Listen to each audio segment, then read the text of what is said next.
welcome to the 12 Days of Page Turners. And it is December 1st, so we are kicking things off. I have 4 amazing authors here that are ready to talk to you about their holiday promotion and their books. So that's enough for me, and let's kick it off. And we're going to start with Miss Cindy Flo. So Cindy, how are you? I am wonderful. I love the holidays, and it's December 1st. I have my Santa hat earrings on, and we are ready to celebrate. Oh, I love it. Well, Cindy, tell everybody what genre you write in and what the title of your book is. I write for children, and I do like it when adults read them too, but these are books written by my horse, Sandy Boy, and myself. And our most recent one is Sandy Boy and his pasture friend. And in this particular book, Sandy Boy is really wanting to share with people the value of friendship but what it really takes to be a friend. And in this, his true friend in the pasture happens to be a tree. And the tree is really having some issues, feeling wanted and needed. And throughout this story, Sandy Boy just sticks with him and says, you do this and you do that, and really ask children what it's like to really be a friend, and if you're really prepared to do sometimes what it takes to be a friend. I love that. I can relate to that. So I have a 4-year-old, and we're learning about friends and values, what you put into a friendship and emotions and all of these things. And so I had recently just bought her, it's like a learning kit about your feelings and friendship and how to be a friend and to have a friend and what it looks like and stuff. So I love that. So what book number is this for you and Sandy Boy? This is our 3rd book. The first one was Sandy Boy and his new home when he first came to live with me here in Kennebunk, Maine, and what it took to make the move and make new friends and things. And then the second one, which is very appropriate, is Sandy Boy and the Christmas blizzard. And so how he survives and learns about what Christmas is all about, because he never had Christmas before. And then the 3rd one is the pasture friend. So we now have a series of 3. Wow. I love that. And your illustrations in your books are beautiful. I have to commend, especially being a children's author, illustrations are very important. So I love that. So how did Sandy Boy, the trilogy is what I'm going to call it. I don't know if there's more to come, but for the sake of this, I'm going to call it a trilogy. How did that story kind of come about where you're like, you know what, I really want to write this down and write it for kids? Well, I think it was because as a child, I always wanted a horse, and I always felt they were very special. And so after I finally got my horse in my later years, I just really got more involved with the emotions of a horse and the things that horses bring to people, as well as what people bring to horses. And Sandy Boy whispered in my ear one day when I was in the stall feeding him an apple that, he had some things he wanted to share with children and with families. And so that's how we got started 4 years ago. And now we've got 3, and I hope a 4th one on the way. Wow. I love that. And I love that there's kind of more to come, and that you've kind of turned this into what it has come. And it really helps kids I feel like at different stages, right? Like your Christmas blizzard one. Us Texans don't understand that. I mean, I know what snow is, okay, and our ice storm that we had a couple years ago, but we don't get blizzards down here. So I love to kind of read about other places that do, because I'm not built for cold weather, Cindy. I'm not. I'm good at 80. It's definitely one of those things. But tell me a little bit about your latest one about friendship and how he has this friendship with a tree. Where did that idea kind of come about with a horse and a friend being a tree? Where did that kind of evolve from? Well, horses create relationships more than we know, and they really look and they can pick out when people are really not having a good time of things. And horses are used a lot in therapy for that reason. You'll see horses in even nursing homes and children's homes for that reason. And so there was one particular tree in his pasture that I noticed this wasn't just doing very well. And so Sandy Boy recognized that too. And so when spring came one year, he trotted right up there and he said, "What's wrong?" And the tree said, "Well, I just don't feel wanted. I don't feel very useful." And a lot of kids feel that way. And so then Sandy Boy said, "Well, let's look at this." He said, if you weren't here, where would the squirrels be?" And the tree said, "There are other trees. Doesn't make it any different for me." And so Sandy Boy spent a lot of time encouraging Tree, saying, "Well, what about this? And what about that?" And Tree kept saying, "Well, I don't know."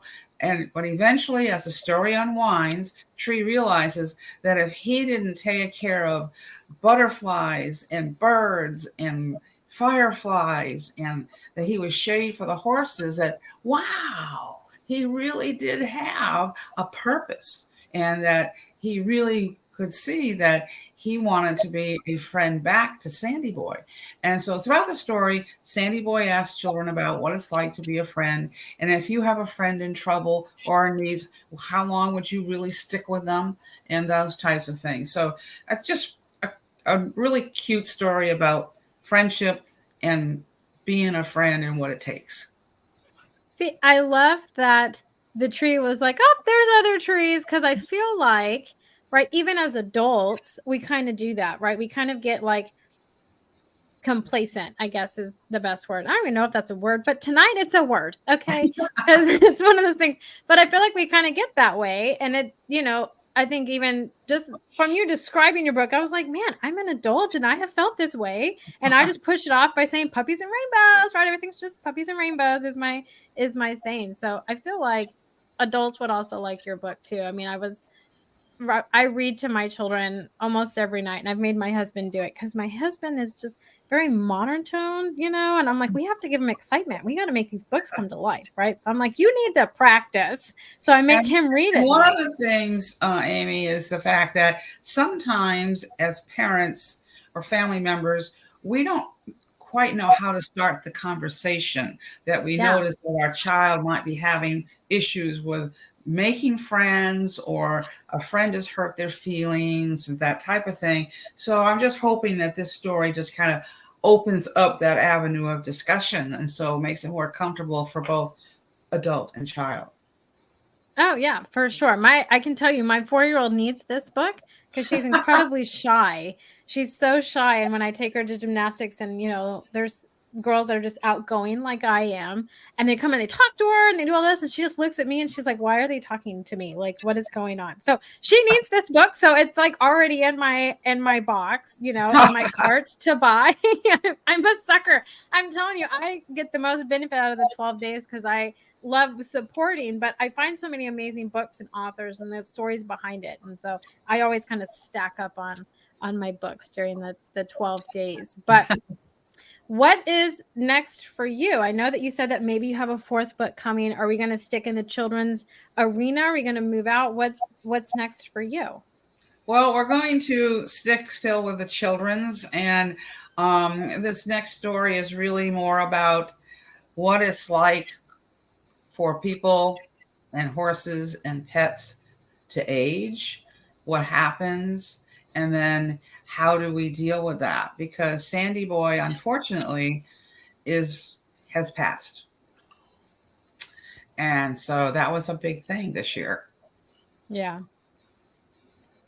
That I can relate to 100%. So yet again, Cindy, I need that book. Okay, yet again, because I can relate. I not from a horse sense, because I know I'm gonna get a lot of hate. Hopefully I don't. I have a fear of horses.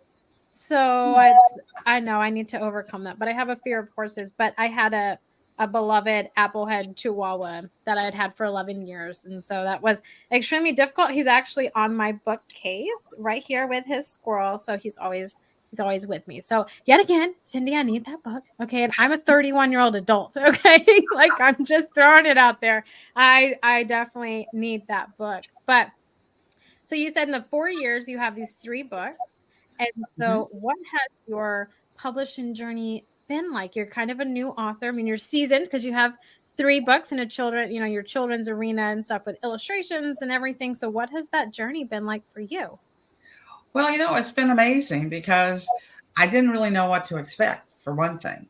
And Yeah. so people have really resonated with the message in the books. And I have, and people who have purchased one have gone back to purchase another one.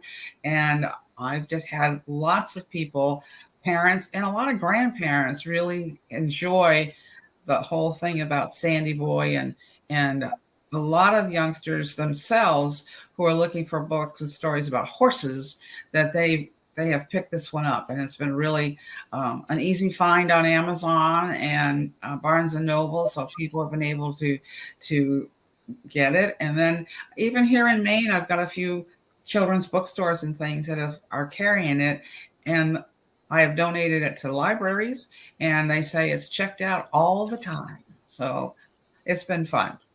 I love that. That has to be one of the best feelings. I mean, I'm not a writer, which everyone during the 12 days will grow to realize that I'm not. You guys have received my emails. Okay, grammar and punctuation is going to be the death of me. Those commas are going to, screw me up. But it has to be the greatest feeling knowing that, your books from the library are the ones that are always kind of constantly checked out and stuff, which I think is just amazing. Your illustrations are beautiful, and for a children's book, that's really important. So I Well, it's love to been hear. really nice because my illustrator knows Sandy Boy. She's a local woman, and so she's spent time with Sandy Boy, so she got to know uh, what he looks like and how he acts, and so her illustrations really depict him very well. I love that. Well, here on the 12 Days of Page Turners, we're all about holiday promotions and specials because the best gift that you can give anyone this holiday season is a new book and a chance to escape reality or to learn a lesson and to just enjoy reading. So, what are your holiday promotions this holiday season? On this holiday season, I'm offering my paperback books for $9.99 a piece, and I'm also offering it as an ebook 99 cents for ebooks. So they are out there, and I'm hoping that that pricing will make it easier for people to purchase them and put them in their children's stockings.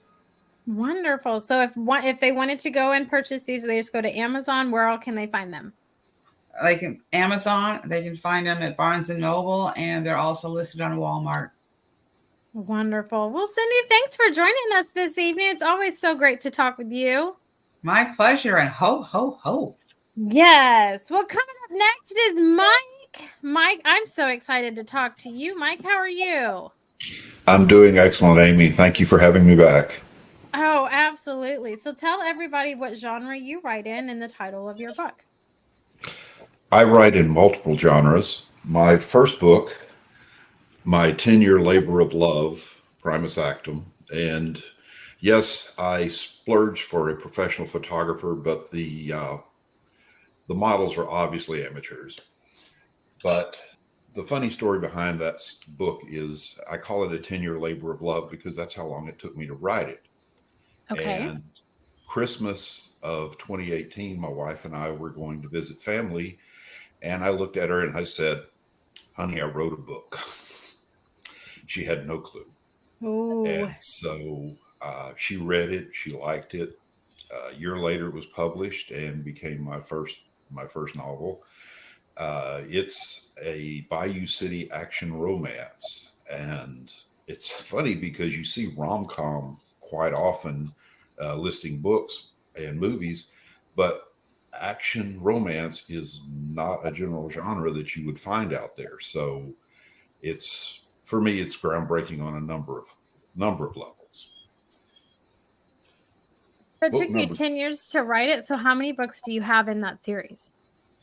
That is the first, and it's funny because I've had a number of readers that have bugged me about the second. It is a series. Primus Actum is Latin for first act, Okay. and Secundus Actum is in the works. I hope to have it out in 2024. So my beta readers and my purchasers can stop beating me about the head, neck, and shoulders for telling me to get off the bubble and get some writing done.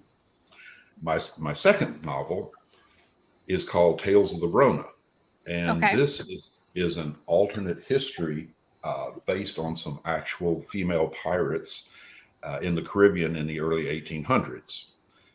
It has a lot of action, a lot of intrigue, some very unique characters, and it is also the first in a series.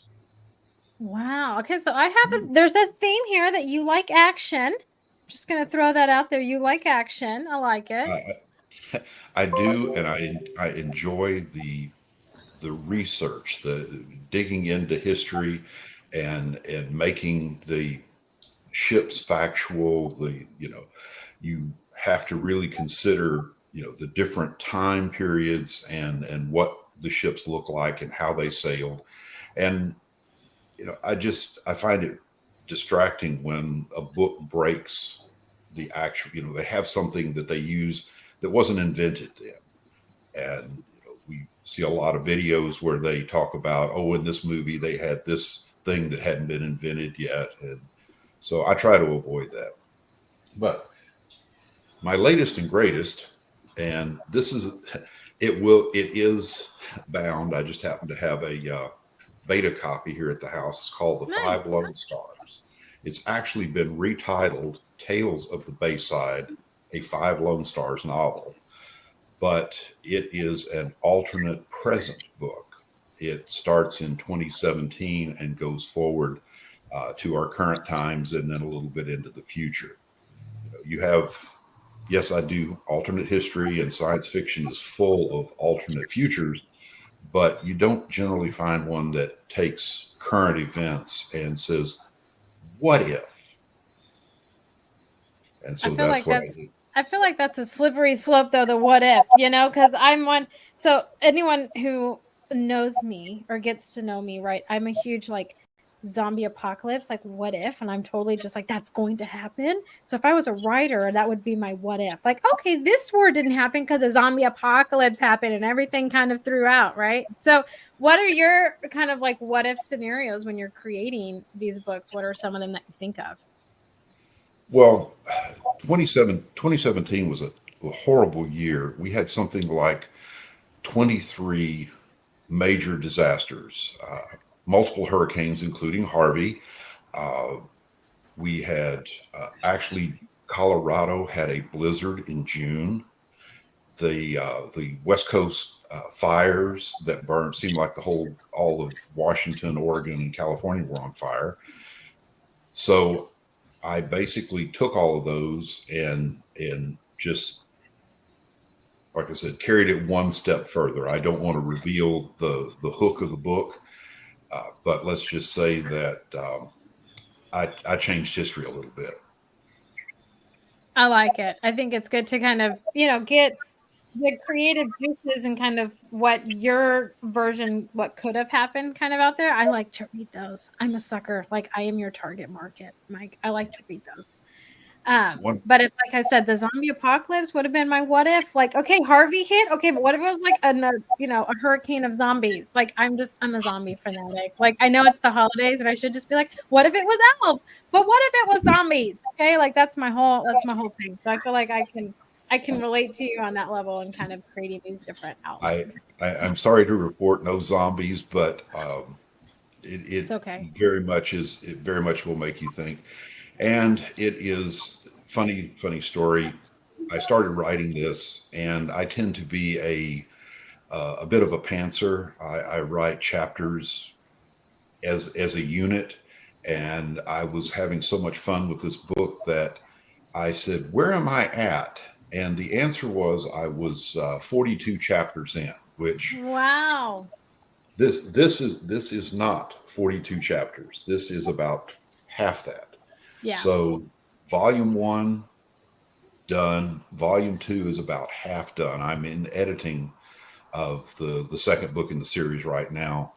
And like I said, I want to push that out and then get on to Secundus Actum because I do have a small fan base and they are getting tired of waiting. It's been 4 years. I mean, we're coming in let's see, about 18 days. It'll be 4 years. So it's time for the sequel. Yes. Us readers can be very impatient, and we're not nice people when we're impatient. It's just the whole thing. Okay, we want more and we want it now. Why isn't it out now? So I can totally I can relate, and I understand. Your first one taking 10 years and kind of taking that leap. So what was the inspiration that kind of drove you to write your first book that took you 10 years, and then now it's kind of evolved and snowballed into writing all these others. What was that pivotal moment for you where you're like, you know what, I'm going to write this story? When I was in high school, I've always had an eclectic sense of humor, and my friends and I used to watch TV shows, and we would write funny little, almost like Saturday Night Live skits. Of course, this was long before Saturday Night Live came on, but we would put together just little, scenarios and share them with each other and laugh about them.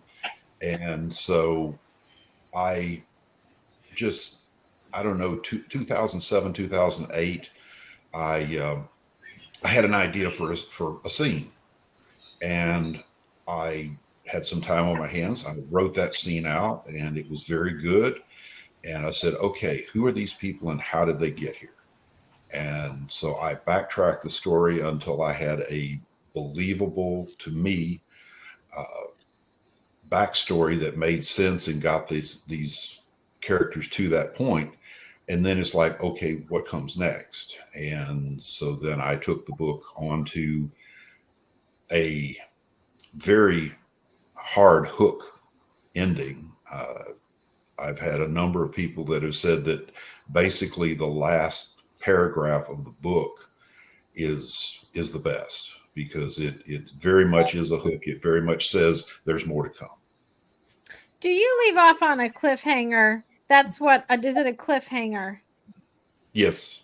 And you've made these people wait 4 years now, Mike. That's not nice. Not nice. See, I hate cliffhangers. So I would be one of those that's just like, look, okay, I've waited 6 months. I've waited 3 years. Now I'm on 4. Like, I need to know what's happening. I'm very Well, impatient. So and not to give too much away, but it's not only a cliffhanger. Uh, it's kind of a is he or isn't she? Is he or isn't he situation. no. That's just wrong. That's wrong. You've left these people for 4 years on a question like that in a cliffhanger. Oh, Mike, no, that's I just know. It's a no. miracle I'm still alive. I mean, I wouldn't go that far, but I'm just saying that's not nice. So tell us a It little bit was about the premise of book 1. So you leave off on a cliffhanger and is or right, isn't, right? right. So what Mhm. kind of is the premise or the summary of book 1 that evolves into this cliffhanger? Basically, the main male character loses his whole family in a terrorist incident. And of course, you expect the vigilante kind of thing, but he doesn't go that direction. He basically becomes big brother, mentor, and father figure to a battered women's shelter and the residents therein.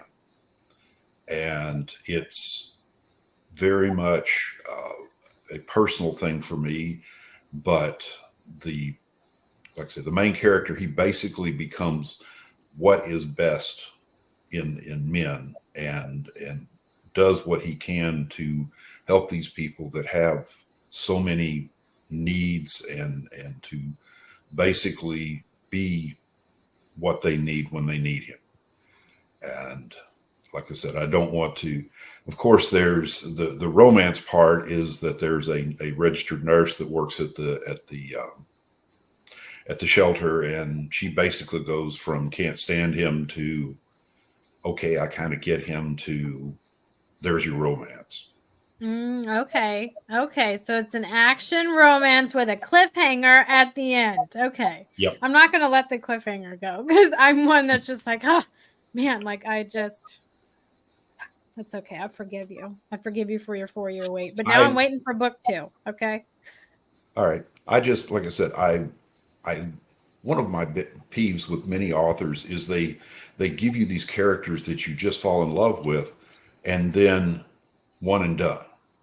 Yeah. And so that's the reason all of my books were first in a series, because I work very hard on the characters, and I want you to love them or hate them, and at the end of the day, I want you to want more. Yeah. Writing is definitely a craft, right? And it's a love of passion. blood, sweat, and tears. Hopefully there's no blood, but sometimes you just never know. Okay. You never know, but it is one of those things. And so, when you really want your readers to feel and to really lose themselves kind of in your book to say, I think you have to do that. You have to kind of put a lot of time and effort into character development and kind of going on and not letting it just end and die, though you left on a cliffhanger, but okay. We can create our own summary until book 2 comes out. I guess we can do that for sure. Yes. Well, and not to jump, but I will jump. My second novel, like I said, it's an alternate history with pirates and political intrigue. And one of the interesting characters there in that book is named Beaumont. He's an orphan. He's right arm and leg are crippled, but he still manages to be a sailor aboard the Rona, which is the name of the ship. And Beaumont is a to me, very interesting character. And part of that is the fact that they sail for the King of Spain or Hispania, and the king's son is also afflicted with a crippled leg.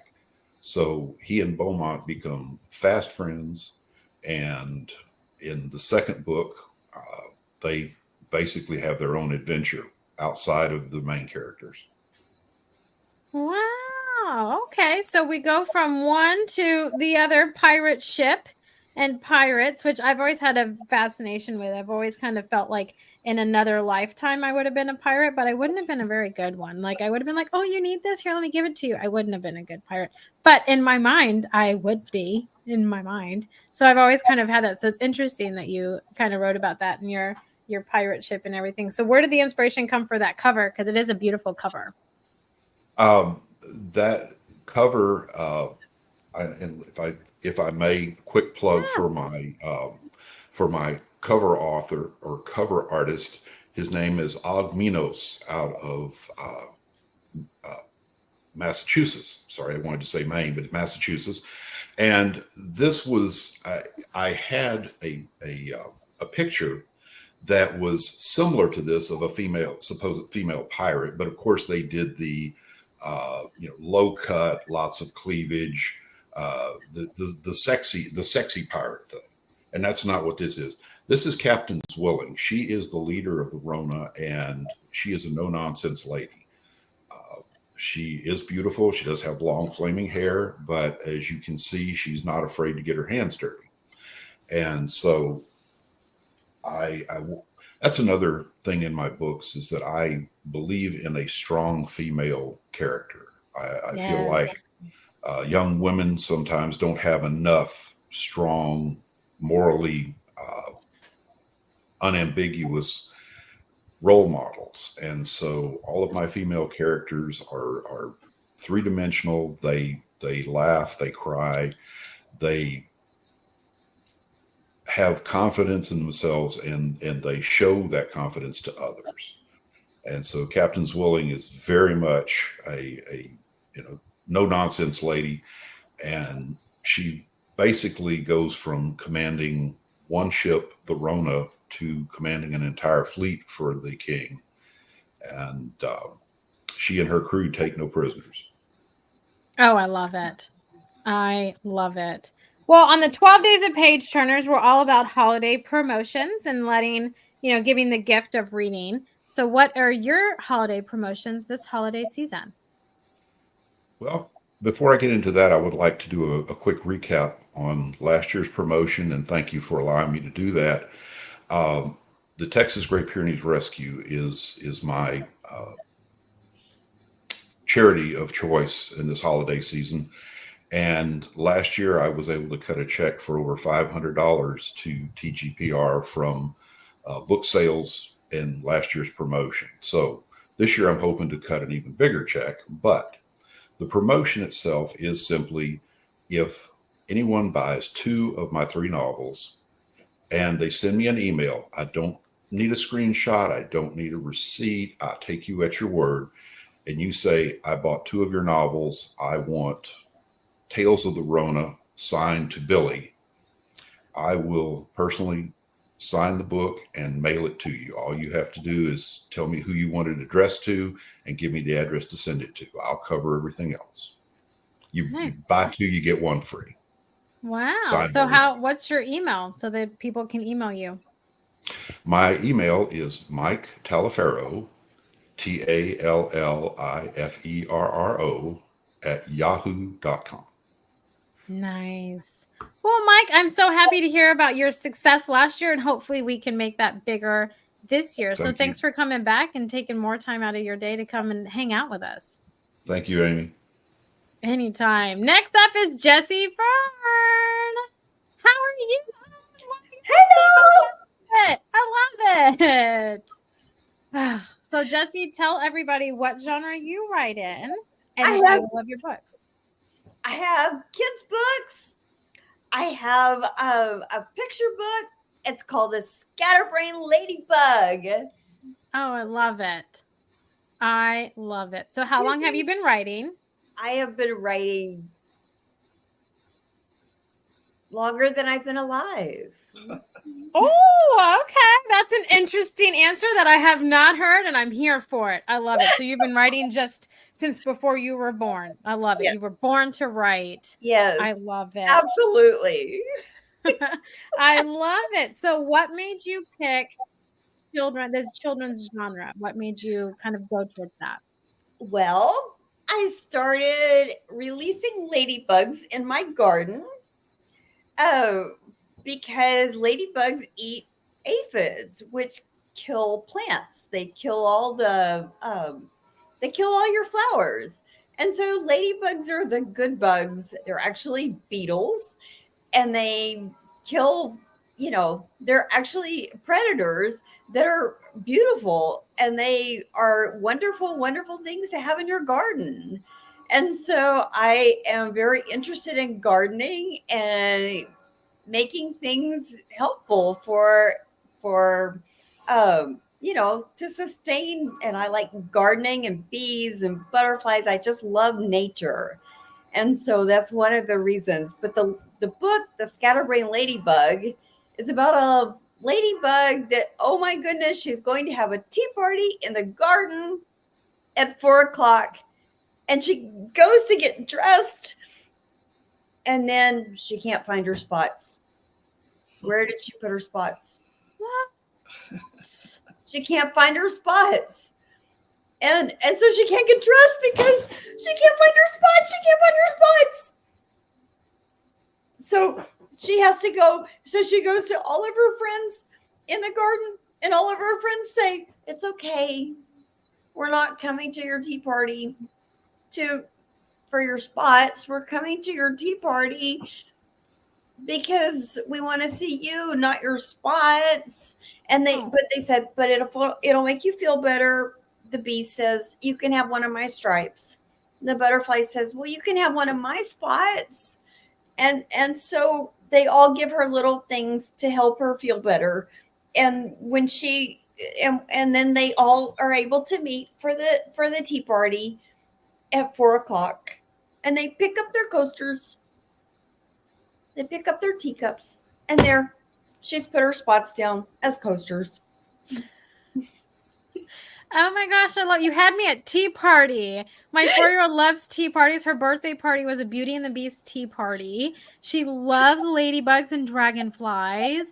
Oh my gosh, that is the cutest story. Oh, I love it. And they all offered to give her one of what they had, a stripe and a spot and all of this. And then come to find she's left her spots on the table. Oh, I love it. I love it. Scatterbrained. I feel like all of us get to that point at some point. I mean, my whole saying is, I'm doing good to know my name or that my head's attached to my body, because I would lose it. Absolutely. Oh my goodness.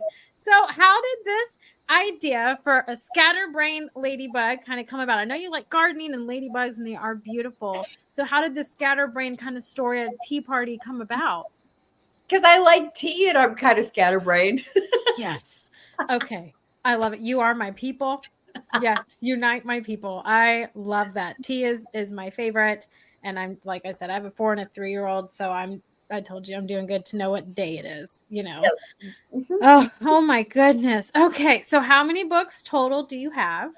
This is my first kids book. I have others, but they're adult books and they're under a different name. But this is my first kids book, and it's it'll be read soon. It will be available. So I love it. Welcome to the children's author arena. I know, Welcome. I'm I so feel like it's excited. always so much fun. And I feel like to write for kids, I yet again could never do it, but I love it. And illustrations and stuff are so important. So, what was that process like for you? Like you said, you are in different arenas. So, coming over to the children's genre and kind of publishing and everything, what was that avenue like for you? Honestly, it was just fun. I It was love just sheer fun. It was a joy. See, I love that. I can tell that you're just a happy person by your background. You're imagine and your bookshelf and your lovely leopard that's there. Like you just love all things and reading. I feel like really is important for you. So Yes. I love that. It was just fun. It's fun, and I like I said, I buy ladybugs. You can actually buy them on Amazon, and you can release them in your yard in the spring. What you And can you can buy them on Amazon? I have been missing this my whole life. I yes, did not know that you could do that. What do they come in? Just like a container, like what butterflies? Like what do they come in? come in a container, and then you invite all the neighborhood kids, Okay. and the neighborhood kids come over, and it's very funny because they go, "Oh yes, we want to release ladybugs," and then some of the kids they think they want to, but then they're like, ladybugs. Yes. No, I definitely yes. See, I'm that way, but with horses, Cindy, I don't know. I feel like with horses, they could sit on me and kill me. But a ladybug's gonna fly away, but I Right, need to get over my fear of horses for sure. I'm gonna keep doing right. that.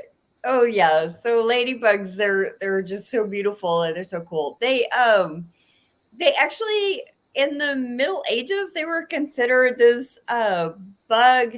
The aphids were eating the crops, and how they got their name. Aphids were eating all the crops. They were eating the crops. They were eating the crops. And so the people were very suspicious. They were extremely suspicious. So they started, saying prayers, and they started like asking for help. What are we going to do? And then ladybugs came in and they ate all of the bad bugs. And so the people thought it was a miracle. They considered it a miracle. And so they named them ladybugs after the Virgin Mary. They said, "Oh, well, my lady came," and that's how they got their name as ladybugs. Oh my gosh, I did not know that. I love that story. That's a good story. I like that a lot. They they have a very interesting history that's all the way from the Middle Ages.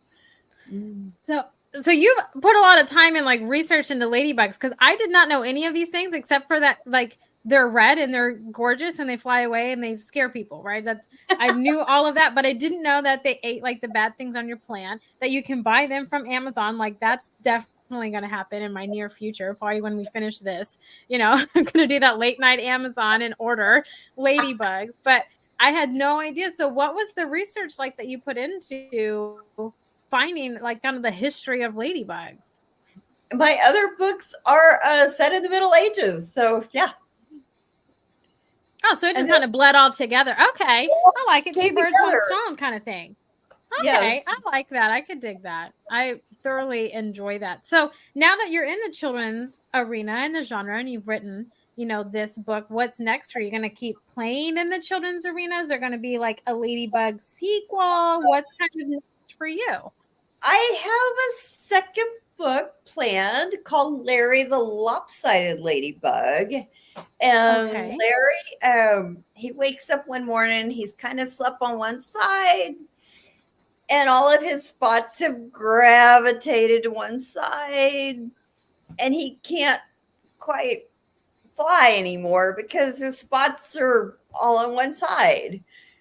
so he calls all of his friends and they try to build things to make his spots shift over and get back on the other side, and the carpenter bee like helps him and this other thing helps him, and they all come over to try to help because friendship, it's all about friendship. It's all about people helping people.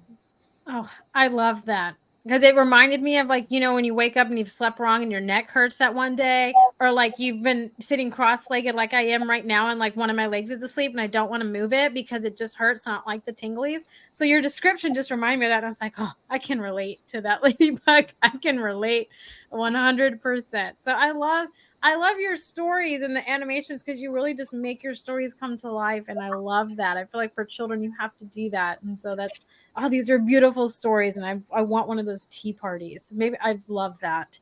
I'm going to make my daughter next year go as a ladybug for Halloween because I just love it. I'm going as a ladybug for Halloween. So I love it. I love it. Well, Jessie, tell everybody about your holiday promotion. The 12 Days of Page Turners, we always have holiday promotions and things for people for the holidays. So tell us what your holiday promotions are this holiday season. Well, I plan to offer a discount on the Scatterbrain Ladybug. And so it will be available soon. And working on the website. And I've got the preliminary website made. And so everything will be available then. Wonderful. I love it. So make sure that you check the comments so you can stay up to date on the Ladybug and what the discount is going to be when it comes and is set in stone and has arrived. But Jessie, thank you so much for taking time out of your evening to come and hang out with me. This has been amazing. And I have found new information about ladybugs I didn't know. And I'm going to place a ladybug order on Amazon. Hopefully they deliver. Thank yes, absolutely. Julie Connor, come on down. Hey, Julie, how are you? Oh, I'm great. Happy holidays to you, Amy, and to the other authors on this segment. Happy holidays, Julie. I always love when you do the 12 Days of Page Turners because you have the jingle necklace, and I'm always jealous of it. I need to know where you got it. I love it. Like Cindy, I love Christmas, and for some reason, I've been plagued with a bunch of Scrooges in my life. My mother did not like Christmas at all. It was her least favorite holiday, so she made us do all the work, everything from putting up the tree to wrapping the packages. I'm talking about me and my siblings. So that was my start. And then my ex-husband, he didn't like Christmas at all. So that was a battle every year. And now my son says, Mom, you overdo Christmas. So it's a challenge to keep the Christmas spirit going, or the holiday spirit, because I pretty much love them all. But Christmas is definitely my favorite. Oh, well, you cannot over decorate for Christmas. Okay. This is the least amount of decorations in my house and my office. Okay. You cannot. I am a firm believer. My mom, Julie, I feel like you and my mom would get along. My mom has like villages and like 6 or 7 trees that are set up. She's got a snowman tree and an elf tree and a Rudolph tree. I mean, she has all these different kind of Christmas decorations. And then outside, she had lights installed on her roof that are like permanent lights that she can change the colors of just for Christmas. Like my mom's Christmas fanatic. So I love it. You can't over decorate for me. You found your people, Julie. You have found your people. For sure. But Julie, tell everybody what genres you write in and the titles of some of your books. Well, my first book is a nonfiction guidebook, travel book, and also it incorporates a memoir. And then my second book is a children's book, but a children's book quite different from Cindy and Jessie's books in that it's human characters, not animals or insects. It's based on human characters. So those are my 2 books. And besides that, I sell literary figures, which you can't get anywhere but from me, basically, or some museum shops. You can find these. This happens to be Charles Dickens. I pulled it out just to show you. I have different ones. I have Jane Austen and I don't know, Sherlock Holmes. But this is Charles Dickens. He happens to be holding a book. It's not A Christmas Carol, unfortunately. It's Oliver Twist. But anyway, he is the right literary figure for Christmas time. So I'll talk about that a little bit later. But I just wanted to say I have 2 books and then 12 literary figures that I sell. Nice. So talk to me a little bit about your writing venture. What was the inspiration behind you wanting to publish your first book, which was the travel guide / memoir? So what was that pivotal point where you're like, you know what, I'm going to write this book and I'm going to publish it and I'm going to put it out there and take that leap of faith? What was that like for you? I always thought I was going to be a writer. And in fact, during my college years, I submitted a short story to Mademoiselle magazine, and it was picked as one of the finalists. So I always thought I was going to be a writer. But then I'm very much a pragmatist. So I realized I needed a job to pay my bills. I don't do this struggling artist thing very well. So I got a job and I wrote every day and extensively as part of my professional career, but it was things like press releases and question and answers for the ambassador, because I was working overseas at the time, or information about the United States for foreign journalists. It was a lot of writing, but not creative writing, more fact-based. So I did that for 33 years. And when I retired, after I got myself settled back in the United States and everything worked out, then I said, okay, it's time to go back to my first love and write. And I had actually planned for many years that my first after retirement trip was going to be on the Camino de Santiago in Spain, which I read about when I was 20 years old, but couldn't do then because I couldn't afford it either financially or time-wise. So my first long trip after retirement was on the Camino de Santiago. And when I did the trip, I had no intention of writing a book about it. But when I got home, I thought, I think I'm going to write about this experience because a book of the kind that I'm thinking about will be helpful to other people. I guess that's kind of one of my motivating factors, is that I write things that I think are going to help other people. In this case, my book is called Savoring the Camino de Santiago, and it is about this famous medieval pilgrimage, which is still going on today, which is to the burial place of St. James the Apostle in northwest Spain. And people start from all over the world, but end up in Santiago. So when I first read about it, which was in James Michener's book, Iberia, and like I said, I was 20 years old, I said, I want to do this. But it took me, let's say, 40 years to finally do the Camino. And then having done it, walked it, I said, I want to share this experience with others, and I want to give them some advice that I wish someone had given me. Now, I was really lucky. I had a Camino mentor before I went, and she gave me a lot of excellent, wonderful advice. But there were still things I wish I'd known.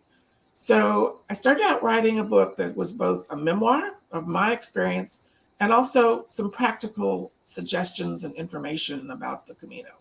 And I thought, do I want two books? Or if not, how do I join these two things?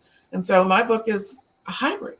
It is both a guide to how you can walk the Camino, but also a memoir. If you walk the Camino, here are some of the things you will experience. So I put it that way, and I struggled a lot with how to organize it, but I'm happy with how it turned out. And if you look at it, it's a beautiful cover. I did have this professionally done, which shows some of the things you're going to see on the Camino. Of course, the food you're going to eat, the paella you'll eat, and you'll mainly walk, but you might go on a bus. You'll see some gorgeous things like the stained glass windows at the cathedral in Leon and so forth. So it's a labor of love. It didn't take me 10 years like it took Mike to write his book, but it did take me a while, longer than I thought. And part of that is because I did my Camino in 2016, and I thought I would after I decided that I was going to write a book, I thought I would do it in a year. But then Harvey hit Houston, and my house was flooded, and it took me almost a year to get back into my house. And that whole year, I was just doing house-related things, basically. So time is rolling on. It's still not finished. And in 2019, another holiday, I said, my New Year's resolution this year is I am going to finish this book. So I managed it. It didn't get published until December 2019, but I got it out. Now, the bad part of that, of course, is that was right before the pandemic hit. And so my marketing plan to go to a lot of book fairs and in-person events was squashed. But still, I've had a good response to the book, and I'm really happy with how it all turned out. See, I love that story, Julie. And your cover is beautiful. I own your book. It's on my bookshelf, and it is beautiful. I'm telling you, I travel from you, Julie, because Texas is big enough for me, so I don't leave Texas. But I travel, through you, and so the photo and the stained glass that's on the cover is beautiful, and your story and advice kind of in that, because I was not doing the Camino de Santiago walking, but I was trying to do this backpacking trip with my husband, which was like 23 or 31 miles, right? I made it 11, and we hiked over, like, spent the night, and we left, but I was carrying my backpack. And so I related a lot to it, and I was reading about like hiking boots and all those, and like walking sticks and all that. It related to me in my small venture compared to that, but it was incredibly useful. And I think I aspire to do that trail one day. I aspire to do it for sure. It's on my list, but your book is incredible, and the photographs that are on your cover are beautiful. So you should be very proud. And I remember Harvey and all the heartaches and, just disaster things that had happened. So I understand and why it took you so long to get out, but it came out when it was supposed to come out, and it's helped people, and it's been beneficial. But I know that you also have another book, kind of like a children's book in a sense. So talk to us a little bit about that book. Well, it is definitely a children's book. It's about international adoption, and I need to move over something. My son is adopted, and when he was a baby, I looked for a book like this that I could read to him, and I couldn't find one. There was nothing on the market. So I wrote a little book for him, and I read it to him over his childhood until I was confident that he understood what being adopted was about. And then I retired the book and put it away, and he's got it as his own special written for him book. But when the pandemic hit, and I'm casting around for what I can do that doesn't involve research, because I like to do, I think, as Mike was saying, I like to do books that involve research and that require me to read and sometimes travel. So I had to figure out what I could do. And then I thought, I wonder if the kind of book I was looking for my child is available now. And so I went on Amazon, and 30 years later, there still wasn't the kind of book I was looking for. Now, there are some very sweet little books on adoption for children, and they are mainly based on animal figures. So a mama bear adopts a goose, for example. They're sweet books. I like them. But that's not what I was looking for. I was looking for something that talked about people and about how they make the decision to adopt a baby and the people who help them during that process. So my book, I wrote it based on my own experience. And it goes from the time the biological mother has to make a decision about adoption, to the adoptive parents, the social workers, the consul who has to give a visa to go to the United States, to the grandparents, to the family dog. It covers the journey that the family takes as an adopting family. And for me, it was, if I had had this book when he was a child, I wouldn't have had to write my little book for him, because it would have done the trick. There's several things about this book. One is, I tell parents in the book, you don't have to use what I have in here. You can change the names in my book to make the name of the baby your child's name. You can add the name of the country from which your child is adopted. If a page is not relevant, just don't read it. Your child is pre-reading, so he won't realize. He'll just look at the pictures, and you can just use my book as a guide to help you talk about the adoption story for your child. And Cindy's, when she was talking about having Sandy Boy talk about what friendship means, I felt a connection with that, because this is to help your adopted child understand what adoption is and how he came to be a part of this family. And it's interesting to me that some readers say their child is not adopted, but for reason X, Y, or Z, their child wanted to have the book read to them or read the book, and it was helpful. And one example, one of the reviewers revealed that she had read the book with her nephew, and he was not an adopted child, but he had a friend who was adopted. And when he heard his friend was adopted, he didn't know what that meant. He didn't understand it. So by reading my book, he came to understand what it meant for his friend to be adopted. So that makes me very happy when I hear that a reader and a child have gained some knowledge by reading my children's book. I love that story, Julie. Your stories that you write and the books that you create always have, for me, multiple kind of meanings within it and will help multiple people, not just your designated primary market that you're marketing to, but kind of a broader sense around, which I find to be it comes across in your writing, because as a writer you're extremely talented, where you can kind of go to those different links and stuff where multiple people, not just your target market, can understand that. That's why I love your writing and your books. They are amazing. I own both of them, so I love them wholeheartedly. And you should, when we talk about your holiday promotion, everybody, you should go and take advantage of these 2 books are amazing. I highly recommend these 2 books. They are on my bookshelf. So with all that being said, Julie, what is your holiday promotion this holiday season? Let me just say, before I mentioned it at the start, but I want to repeat it. This is something, traveling all as much as I do, I find these things. So I found these things years ago. They're literary, they're all kinds of figures. You find them all over Europe in museum shops and historical sites. If you go like to the Bayeux Tapestry, they'll have these figurines. And I would always buy one as a memento for me of wherever I had been. And then it goes on my Christmas tree. So when I was, again, thinking about opening a small micro publishing business, which I have, I inquired with the company that makes these. It's a company out of England called St. James. And they said they didn't do my level retailing. They only sold to, as I said, museum shops or historical sites that have tourists and so forth. But somehow or other, I could cajole them into letting me be an outlet for them. So I have these, and they're so Christmassy for me, because for book lovers, what better gift than to give another book lover something they can put on their tree of their favorite author. So whether it's Charles Dickens in this case, or Jane Austen, or I have a bunch of different ones, or a literary character like Alice in Wonderland or Don Quixote, you could buy this and give it to one of your book loving friends. So my promotion is for all of these things that I've talked about, my 2 books and my literary figures. And you can pick up anything I have on Amazon, any of my books, but you can't get the literary figures except on my website.